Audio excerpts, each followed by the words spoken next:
Let's talk a little bit about how things went last week. You got a lot of innings in, and you were able to show, some improvement that you worked on over the off season. Can you talk about, what you did and how that helped your game?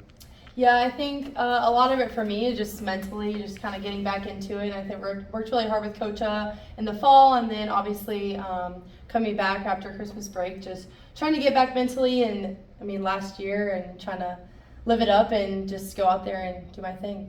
Did you realize that on Thursday that you had thrown more innings in that game than you did all of last season? I did. Yeah, it was a long day for sure. But like I said, just preparing and getting ready for that moment, and it was fun. Yeah.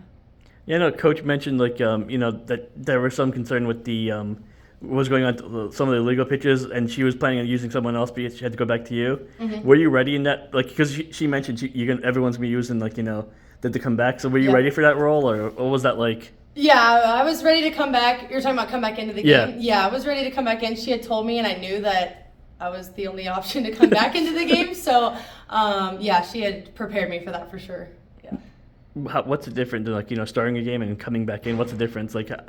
How is it the difference warming up? What's the difference? Yeah, the difference I would say starting the game, a little bit more nerves, kind of feeling it out a little bit, and then coming back into the game, I was just ready to win the game. I wanted to win the game, but I had already thrown a few innings, so warm-up was a little different, not anything crazy like the beginning, and then going back in and just doing what I did in the beginning.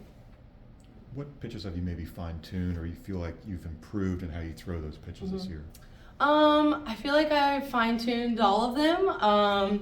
Just kind of, like I said in the beginning, more mentally preparing for the season instead of more physically. Obviously, a lot of things to work on, a lot of things to grow, but just continuing to work on those and get better as the season goes. How have you seen this Clearwater tournament grow through the years? Oh my gosh, the Clearwater tournament, it's great. It's so cool to, we were talking about getting to see the other Florida State fans that may not get to come to our home games. So getting down there and obviously being in what seems like a home environment for us is really cool, and it's growing every year. More and more people want to go, and it's a lot of fun. Just 4 top 20 opponents. Just a week that, honor softball, especially when you guys get the 8 o'clock slot against Tennessee to end the week. It's kind of cool, right? Yeah, it's very cool. It's really cool. Coming off the World Series last year, playing some of the teams we'll be playing this weekend. It's really cool. Great competition. Really see where the team is and grow. A lot of growth this weekend, so it'll be fun. So, Emma, talk about being the senior on the staff and on the team, really. Mm-hmm. How have you embraced the role of kind of, I don't want to say being the big sister, but maybe. Yeah. Kind of like a been there moment a little bit, year 5, and just taking what I've learned throughout the years and using that this year. And then with the young ones, obviously we have a ton of young talent on the team, so using what I've learned throughout the years and growing them and also growing myself moving forward too. Anything else?